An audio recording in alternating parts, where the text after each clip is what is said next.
Hello students, welcome to M K maths world. Students, आज हम आपके लिए 10th क्लास के आईसीएसई बोर्ड वाले बच्चों के लिए न्यू टॉपिक जो है वो लेके आए हैं। और स्टूडेंट, इस बुक के अकॉर्डिंग आपको कोई भी वीडियो की नीड है तो आप हमारे चैनल पे जाके प्लेलिस्ट देख सकते हो और प्रैक्टिस कर सकते हो। ठीक है बेटा, प्रैक्टिस से ही आपके मार्क्स आएंगे। जितनी ज़्यादा प्रैक्टिस करोगे उतने ही एग्जाम में अच्छे से सम्स निकलेंगे। ठीक है, तो वैसे भी मैंने हर एक चैप्टर के नीचे डिस्क्रिप्शन बॉक्स में लिंक दिया हुआ है, वहां आपको सभी वीडियोस जो हैं प्लेलिस्ट में मिल जाएंगी। नाउ स्टूडेंट, हमने 10th क्लास का 16 चैप्टर स्टार्ट किया हुआ था, सर्कल्स। आज हम उसके नेक्स्ट सम करेंगे। स्टूडेंट, हमने 16.1 एक्सरसाइज स्टार्ट की हुई थी। इसके फर्स्ट 5 सम हम कर चुके हैं। तो जो 16.1 हमने स्टार्ट की हुई थी उसमें ये 4 प्रॉपर्टीज जो है सर्कल की वही इंपॉर्टेंट हैं, वही यूज हुई हैं। आप अच्छे से उनको एक बार रिपीट करो। देखो जरा कि ऑपोजिट एंगल साइक्लिक क्वाड्रिलेटरल के जो होते हैं उनका सम कितना होता है, 180। और अगर कोई भी एंगल ऐसे सेंटर से, ठीक है, आर्क पे बने, second angle subtended bye an arc, किसी आर्क पे जो एंगल बने वो सेंटर वाला एंगल उससे क्या होता है, डबल, और ऊपर वाला क्या होगा, उसका हाफ। ठीक है, और एंगल इन सेम सेगमेंट क्या होते हैं, इक्वल। ठीक है, और सेमी सर्कल पे जो एंगल बने वो कितने का होता है, 90 का। क्लियर? इन बातों को अच्छे से याद रखोगे तो आपको एक्सरसाइज बहुत इजी लगेगी। एक बार दोबारा से ये वाले सम्स देखो। ये फर्स्ट सम, फर्स्ट का सेकेंड पार्ट, इनका फर्स्ट, इनकी पूरी डिटेल हमने पिछली वीडियो में दी हुई है, आप वहां से देख सकते हो। ठीक है, मैं डिस्क्रिप्शन बॉक्स में लिंक डाल दूंगी, आप वहां से अगर पूरी वीडियो चाहिए तो वहां से देख लेना। ठीक है, इनका सेकंड पार्ट, थर्ड सम, फोर्थ, ये है फिफ्थ। आज हम 6 सम से स्टार्ट करेंगे। नाउ स्टूडेंट, इसमें ये वाला एंगल हमने फाइंड आउट करना है, डी वाला एंगल। ठीक है, तो अगर ये सी वाला एंगल हमारे पास आ जाए तो कौन सी प्रॉपर्टी से डी वाला एंगल भी सेम होगा, एंगल ऑन सेम सेगमेंट, एक ही सेगमेंट पे है ना ये। ठीक है, तो अब ये वाला एंगल कैसे फाइंड आउट करें। ये एक ट्रायंगल है, ठीक है, ट्रायंगल का एक एंगल है हमारे पास, दूसरा यहां से आ सकता है। ये लीनियर पेयर बन रहे हैं ना, एक एंगल पे, ये एक लाइन पे 2 एंगल। ठीक है, तो लीनियर पेयर से ये वाला एंगल निकाल लेंगे, देन एंगल सम प्रॉपर्टी लगा देंगे। ठीक है, बहुत इजी है, साथ साथ प्रैक्टिस करो, लिख के देखो, फिर इजी लगेंगे। और वीडियो को लाइक शेयर जरूर करें। नाउ इस तरह से पहले जो गिवन है वो लिख लोगे। ठीक है, लीनियर पेयर लिख लिया यहाँ पे, लीनियर पेयर से ये वाला एंगल फाइंड आउट हो जाएगा। ठीक है, कितना आ गया, 60। ठीक है, 120 180 में से माइनस कर दिए 60। अब ये वाली ट्रायंगल लेके चलेंगे। ठीक है, 2 एंगल आ गए हमारे पास, ये 60, ये 25। एंगल सम प्रॉपर्टी में बीपीसी, तो in triangle this B plus P plus C equal to 180। ठीक है, तो बी और पी तो हमें पता है कितने हैं, ये 25 और P कितना है, 60। C फाइंड आउट करना है, तो 180 में से इन दोनों को ऐड करके सब्ट्रैक्ट कर दो। ठीक है, कितना आ गया, 85। सब्ट्रैक्ट करेंगे 180 में से तो ये आ जाएगा 95। ठीक है, अब C एंगल मीन्स ये बड़े वाला एंगल है, कौन सा, ACB। अब ACB ये वाला एंगल किसके इक्वल है, डी के।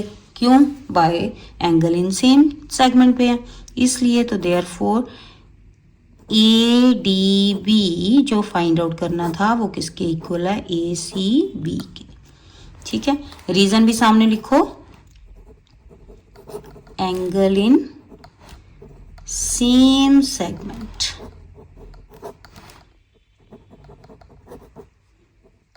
ठीक है, तो ये भी कितना आ गया, ADB जो फाइंड आउट करना था 95। क्लियर?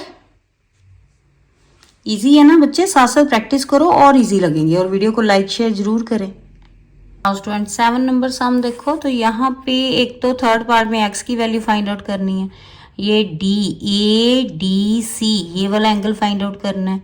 ठीक है, ABC ये वाला एंगल। ठीक है, तो ये 3 पार्ट्स हैं इसके। ये एंगल जो है एक्सटीरियर एंगल वो 55 दिया हुआ है। तो पहले तो हम लीनियर पेयर से ये वाला एंगल फाइंड आउट कर सकते हैं ना, ये वाला है ना, ये तो फटाफट से आ जाना, यही एंगल सेकंड वाला फाइंड आउट करना ना, बी वाला ABC। तो 180 में से 55 माइनस कर दो, सेकंड पार्ट तो पहले ही आ गया, ठीक है, ये वाला ABC कितना 125। नाउ ADC, अब देखो ये एक साइक्लिक क्वाड्रिलेटरल है, तो साइक्लिक क्वाड्रिलेटरल है तो इसकी ऑपोजिट एंगल की सम जो है वो कितनी होगी 180 के इक्वल, ठीक है। तो ये तो आ गया हमारे पास कितना 125, तो 125 प्लस D एंगल किसके इक्वल 180 के, इस तरह से लिख लो ABCD is a cyclic quadrilateral, therefore ये दोनों की एडिशन जो है किसके इक्वल 180 के। नाउ यहाँ पे 125 फिल कर दिया और ADC कितना आ गया, दोनों को सब्ट्रैक्ट करके 180 में से 125 माइनस कर देंगे तो कितना आएगा, सेम ही रहेगा 55 ही आ जाना, ठीक है। तो ये एंगल आ गया हमारे पास 55, क्लियर, ये वाला एंगल, ठीक है। अब स्टूडेंट ध्यान से देखो, ये सर्कल वाला एंगल है, ठीक है, ये वाला सेंटर वाला एंगल, ठीक है। ये हमें पता है इसकी प्रॉपर्टी कि ये जो सेंटर पे एंगल होता है ये आर्क वाला एंगल का डबल होता है। अगर ये 55 है तो 2 से मल्टीप्लाई कर दो, ये 110 आ जाएगा, ठीक है, ये वाला एंगल आ जाएगा। अब ये वाला एंगल तो हमें चाहिए नहीं, हमें तो एक्स वाला एंगल चाहिए। तो ये पूरा जो सर्कल है, सर्कल का एंगल होता है 360, पॉइंट पे एंगल है ना, एंगल होने पॉइंट कितना होता है 360, तो 360 से 110 देन सब्ट्रैक्ट करके ये वाला एंगल आ जाएगा, ठीक है। स्टूडेंट यहाँ पे ना आप सीधे ही ये D एंगल जो है एक्सटीरियर प्रॉपर्टी भी लगा सकते थे कि साइक्लिक क्वाड्रिलेटरल है इसलिए एक्सटीरियर एंगल जो है इंटीरियर ऑपोजिट एंगल के इक्वल होता है, तो ये D सीधे ही हम लिख सकते थे यहाँ पे, ठीक है।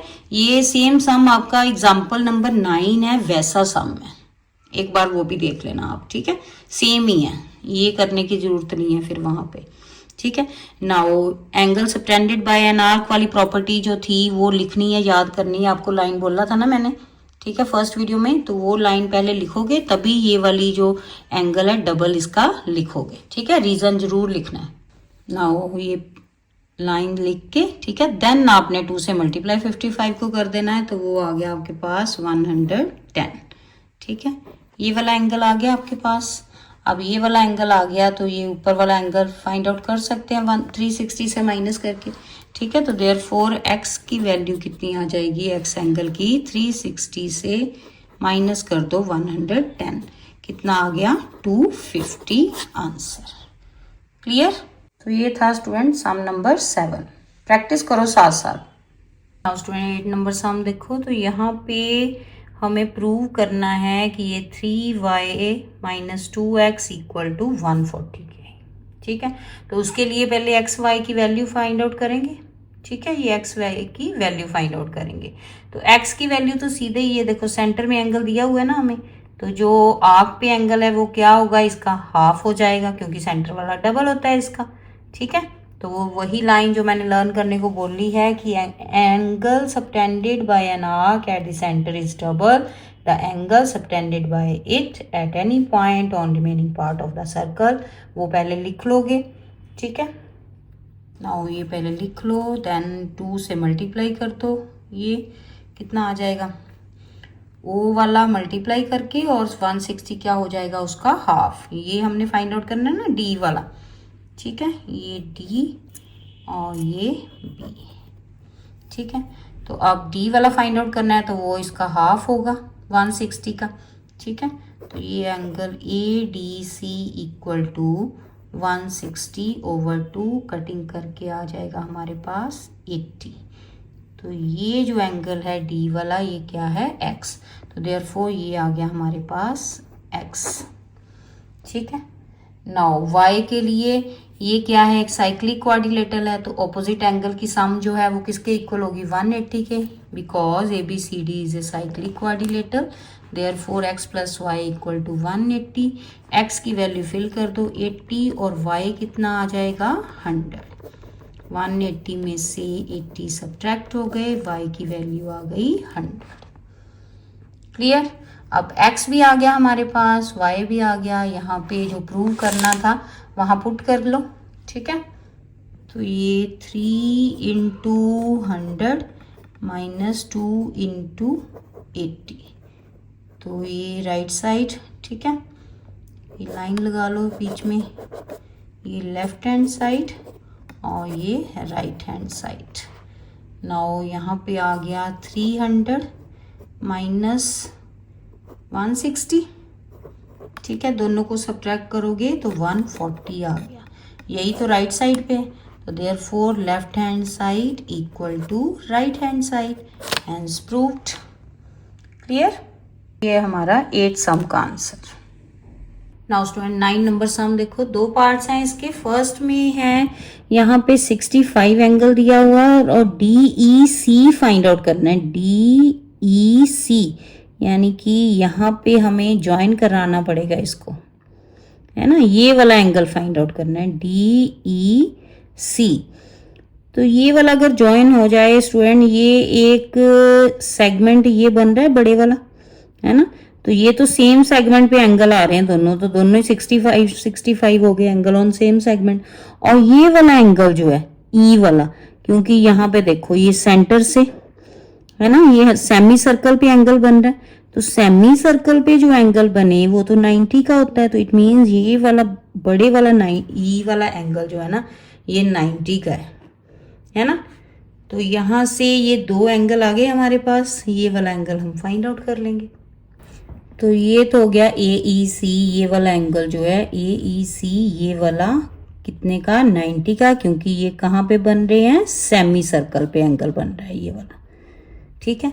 और ये वाला एंगल किसके इक्वल होगा, 65 के, क्योंकि एंगल ऑन सेम सेगमेंट है। तो पहले ये लिख लो, EAC इक्वल टू EBC, ये एंगल ऑन सेम सेगमेंट, ठीक है। एंगल इन सेम सेगमेंट, यानी कि EAC भी कितना हुआ, 65, ठीक है। C भी लिख लो, जहाँ EC भी EBC एक ही बात है, ठीक है। तो यहाँ पे ये आ गया हमारे पास 65, ये पूरा एंगल जो है कितना, 90 का, ठीक है। तो एंगल सम प्रॉपर्टी लगा के ACE हम फाइंड आउट कर सकते हैं। ये एक ट्रायंगल है ना, ठीक है। दो एंगल आ गए हमारे पास, तीसरा ये वाला एंगल फाइंड आउट कर सकते हैं, है ना। तो by angle sum property, angle ये 65 plus 90 plus angle ACE equal to 180, ठीक है। तो ACE कितना आ गया, 180 में से इन दोनों को ऐड करो, 155 माइनस कर दो, 180 में से कितना आ जाएगा, 25, ठीक है। ये वाला आ गया। नाउ बिकॉज ये ED उसने AC के पैरेलल दी हुई है, ये देखो साइन लगा लिखा हुआ है ना, ये वाला साइन क्या है, पैरेलल का, ठीक है। दोनों पैरेलल साइड्स हैं, तो पैरेलल साइड्स हैं तो EC क्या हुई, इसकी ट्रांसवर्सल होगी ना, ऐसे ये दो पैरेलल और ये एक ट्रांसवर्सल, बीच में से निकल रही है लाइन, है ना। तो ट्रांसवर्सल है तो C और E ये वाले एंगल क्या हो गए, अल्टरनेट एंगल हो गए, है ना। ये उल्टी साइड, एक इस तरफ एक इस तरफ, तो अल्टरनेट एंगल तो इक्वल होते हैं, ठीक है। तो देयरफॉर अगर ये 25 है तो ये वाला एंगल भी कितना होगा, 25, यही तो हमने फाइंड आउट करना था, है ना। तो इसे लिखोगे कैसे, देखो, because ED parallel to AC, ठीक है, एंड EC क्या है, EC इज ए ट्रांसवर्सल, ठीक है, ट्रांसवर्सल है। तो देयरफॉर ये ACE किसके इक्वल होगी, DEC के, ठीक है। ये कौन से एंगल हैं, अल्टरनेट एंगल्स। तो देयरफॉर ये वाला एंगल जो हमने फाइंड आउट करना था DEC, वो भी कितना आ गया, 25। क्लियर? इजी हैं सम्स, लेकिन थोड़ी सी प्रैक्टिस चाहिए आपको। अच्छे से लिख के देखोगे, साथ साथ प्रैक्टिस करोगे तभी इजी लगेंगे, ठीक है। 9 का सेकेंड पार्ट देखो, तो तो ये हमें गिवन है और ये दोनों फाइंड आउट करने हैं, ठीक है। तो ये अगर सेंटर है तो ये सेमी सर्कल हुआ, तो सेमी सर्कल पे ये वाला एंगल जो बन रहा है वो 90 का होगा, ठीक है, क्योंकि पी क्यू क्या है, एक इज ए डायमीटर है, तो देयरफॉर ये तो सेमी सर्कल पे बन रहा है एंगल, तो ये 90 का होगा। इसको रीजन लिख दोगे, एंगल इन सेमी सर्कल, किस हाफ सर्कल पे है, सेमी सर्कल पे है, इसलिए ये वाला एंगल होगा 90 का, ठीक है, क्लियर। अब ये वाली तो एक ट्रायंगल है, तो ट्रायंगल में अगर दो एंगल हैं हमारे पास, तो तीसरा एंगल तो हम फाइंड आउट कर सकते हैं, दोनों को ऐड करके 180 से सब्ट्रैक्ट कर दो। इन ट्रायंगल, कौन सी ट्रायंगल है, P Q R bye angle sum property, यहां से एंगल पी जो है, ठीक है, आर पी क्यू, जहाँ अकेला पी भी लिख सकते हो, 180 में से इन दोनों को सब्ट्रैक्ट कर दो, 90 प्लस 58 को ऐड करके कितना आ गया, 148 माइनस करके करोगे तो कितना आएगा, 32। पी एंगल आ गया हमारे पास 32, ये वाला एंगल आ गया 32, ठीक है। यही फाइंड आउट करना था, फर्स्ट पार्ट हो गया, ये ए पार्ट कंप्लीट हो गया यहाँ पे, ठीक है। नाउ बी टी के लिए क्या करेंगे, तो यहाँ पे ध्यान से देखो, पी एंगल जो है, ठीक है, वो ये वाले आर के, ये अल्टरनेट, ये पैरेलल लाइंस है ना दोनों, तो ये क्या होगी, एक ट्रांसवर्सल, तो ये दोनों एंगल जो हैं वो क्या बन रहे हैं, अल्टरनेट एंगल, तो जितना ये पी एंगल होगा उतना ये आर वाला होगा, ठीक है। तो पहले इसे लिख लें, ठीक है। एंगल कैसे लिखोगे कि एंगल एस आर जो है, एस आर पैरेलल है किसके, पी क्यू के, ठीक है, therefore P Q, P R जो है इज ए ट्रांसवर्सल, ठीक है, ट्रांसवर्सल है, देयरफॉर एंगल कौन सा, R P Q equal to S R P के, ये कौन से एंगल हैं, अल्टरनेट एंगल्स, देयरफॉर ये वाला एंगल जो आर है, एस आर पी, वो भी कितना आ गया, 32, ठीक है। अब ये वाला एंगल 32 है, ये वाला एंगल जो है कितना, ये वाला एंगल 32 है ना। अब अगर आप ध्यान से देखो तो ये एक साइक्लिक क्वाड्रिलेटरल बन रहा है ना, पी आर एस टी, ये वाला, ये एक साइक्लिक क्वाड्रिलेटरल बन रहा है, ये देखो 4 साइड्स है ना, सर्कल को ही टच कर रही है चारों साइड्स। अब इसके ऑपोजिट एंगल जो है, ये कौन से एंगल ऑपोजिट है, ये वाला टी और ये वाला आर, ये ऑपोजिट बन रहे हैं ना, ठीक है। तो ये वाले एंगल जो हैं साइक्लिक क्वाड्रिलेटरल के, इनकी सम किसके इक्वल होगी, 180 के, ठीक है। बिकॉज, रीजन लिखोगे, because P R S T is a cyclic quadrilateral. अब साइक्लिक क्वाड्रिलेटरल है तो therefore S R P opposite angle जो है, आर के ऑपोजिट टी एंगल है, तो टी को सेंटर में लिखेंगे, साइड वाले साइड में, क्लियर है। ये तो लिखना आता है ना, अब आपको 10th क्लास है तो ये लिखने तो आने चाहिए एंगल, ठीक है। जो भी एंगल का हम नाम लेते हैं वो सेंटर में आना होता है, और जो उसके आसपास वाले एंगल हैं वो साइड पे, ठीक है। नाउ यहाँ पे आर है हमारे पास कितना, अभी फाइंड आउट किया 32 को उस तरफ जाके 180 में से सब्ट्रैक्ट कर दो, ठीक है। तो ये आ गया आपके पास 148, क्लियर। यही सेकंड जो बी पार्ट था यही था, ठीक है। ये हो गया स्टूडेंट 9th का second part, clear. Now student 10th सम में यहाँ पे ये वाला एंगल हमें 30 दिया हुआ है, ये एक्स वाई जेड हमने फाइंड आउट करने हैं, ठीक है। अब ये ई और डी, ये तो स्टूडेंट सेम ही है, सामने नजर ही आ रहा है आपको, कैसे, ये 30 है तो ये भी 30 होगा, क्यों, एंगल ऑन सेम सेगमेंट पे है। ये तो सीधे ही लिख लो आपकी z इक्वल टू 30, ठीक है। रीजन लिख दो, angle on same segment, now z वाला आ गया हमारे पास। अब ये देखो, ये एक साइक्लिक क्वाड्रिलेटरल है, ठीक है। तो साइक्लिक क्वाड्रिलेटरल है तो यहाँ पे ये z और x दोनों की सम जो है वो क्या होगी, किसके इक्वल होगी, 180 के, ठीक है। इस तरह से तो z है हमारे पास 30, तो x कितना आ जाएगा, 180 में से 30 माइनस कर दो, ठीक है। तो x आ गया 150। सेकेंड आंसर आ गया, ये फर्स्ट और ये सेकेंड। नाउ y, अब यहाँ पे अगर हम देखें तो ये वाला एंगल, यहाँ से सेंटर वाला एंगल बन रहा है 30 का, है ना। इस तरह से देखो, तो ये 30 को अगर 2 से मल्टीप्लाई कर दें तो y आ जाएगा, लेकिन रीजन जरूर लिखोगे, y equal to 2 multiply 30 equal to 60, लेकिन यहाँ रीजन लिखो एंगल सबटेंडेड वाली लाइन, ठीक है, इस तरह से, ठीक है। तो ये आ गया हमारा y। क्लियर, ये तीनों आ गए x y z। ये था हमारा 10 नंबर सम। इजी है ना, साथ साथ प्रैक्टिस करो, लिख के देखो, देखो आपको कितने इजी लगेंगे। यहाँ तक प्रैक्टिस करो, नेक्स्ट वीडियो में हम नेक्स्ट सम लेके आएंगे। तो स्टूडेंट, देखा कितने इजी वे से हमने ये टॉपिक सीखा है। ऐसी और स्टडी बेस्ड वीडियो के लिए हमारे चैनल को लाइक करें और सब्सक्राइब जरूर करें। Thank you.